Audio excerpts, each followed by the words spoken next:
So I took my utility knife and I cut off a piece of the sheathing here to give it about 1/2 inch worth of exposed wire. Like I said, in this case, I'm leaving the one original, so I've got 3 lugs to put on next. This is the solder I'm going to be using for the job here. It's silver bearing rosin core solder. So as you can see, these lug ends here, these 2 ABWG with a 3/8 hole there, they're much smaller, so we've made a little slit on the side, and now we're going to try to get as much as we can in there. Eventually I wrangled with this first one with these little pair of pliers, and then when I got it a little better, I trimmed it up just a little bit, not much, and then I took my vice grips here and I twisted it. I got it in to about right there, which it's not amazing, but just to give you an idea, I mean, there's quite a bit of wire shoved in there. And now we're going to solder this one in a few minutes. So now I've got it positioned. We're getting ready to get this hot and load some solder in there. And the last step is take a wet damp rag and cover up this sheathing here. It won't 100% protect it, but it'll stop it from getting all messed up. You'll see. I got it in there best I could, and then I took these vice grips and gave it a squeeze and tried to close up the little opening that I had made previously. Now, I'm going to start by heating up the very tip and keeping the heat right up into here. So, not sure I'm able to do this on camera, so bear with. So, I am continuing to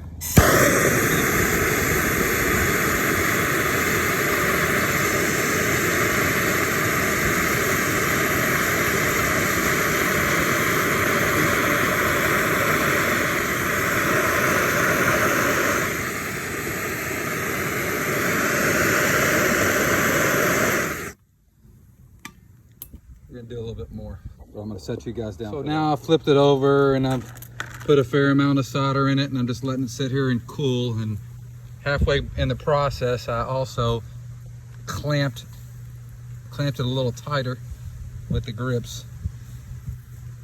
And this thing is hot as hell.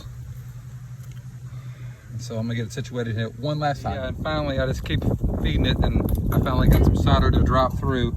So I'm pretty confident it's got quite a bit in there. So now I'm gonna let it cool.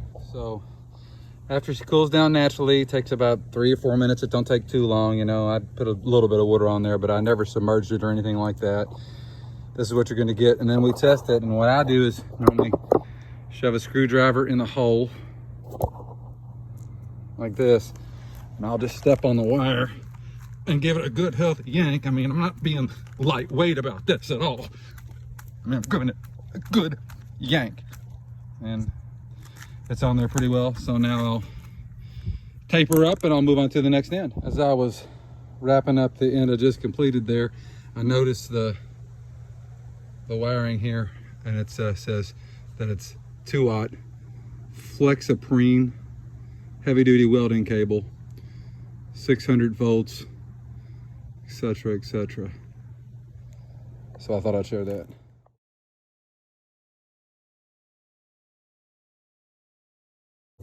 So I finally got the third one done. These are the first 2, and this is pretty much what you want to wind up with.